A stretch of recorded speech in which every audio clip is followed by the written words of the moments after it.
तर या कामकाजाकडे आपले लक्ष असेल। पुढची बातमी पाहूया। नागपूरच्या हिवाळी अधिवेशनादरम्यान आता पुन्हा एकदा स्वतंत्र विदर्भाच्या मुद्द्यानं उचल खाल्ली आहे। महाराष्ट्राचा भौगोलिक नकाशा लवकरच बदलणार का असा प्रश्न निर्माण झालाय आणि याला कारण ठरलंय महसूल मंत्री बावनकुळेंचं मोठं वक्तव्य। वेगळ्या विदर्भावर आम्ही काम करतोय असं वक्तव्य बावनकुळेंनी केलंय। विदर्भाचा अनुशेष कमी करायचा असेल तर वेगळ्या विदर्भाशिवाय पर्याय नाही असं वक्तव्य काँग्रेसचे नेते विजय वडेट्टीवार यांनी केलं होतं। त्यावर उत्तर देताना बावनकुळेंनी हे वक्तव्य केलंय। त्यामुळे आता पुन्हा वेगळ्या विदर्भाच्या भूमिकेवरून नव्या वादाला तोंड फुटणार हे मात्र नक्की आहे।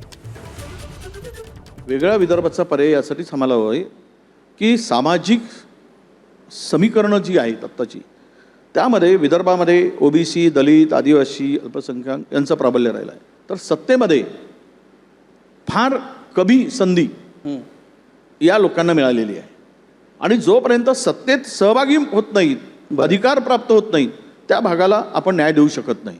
देणारे जोपर्यंत तयार होत नाही आणि ते विदर्भातून तयार व्हावेत म्हणून विदर्भाचा मुद्दा मांडलेला की भविष्यात विदर्भ वेगळा झालाच पाहिजे। ज्यांनी मांडलंय पूर्वीपासून ते आता सत्तेत आहेत। हा मुद्दा आमच्या अजेंड्याचा आहे, या मुद्द्यावर आम्ही काम करतो आहे।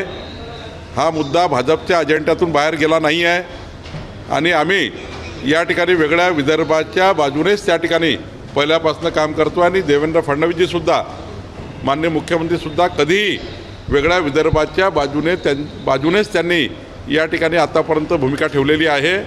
कुठल्याही परिस्थितीत भारतीय जनता पार्टीची भूमिका ही वेगळ्या विदर्भाचीच आहे।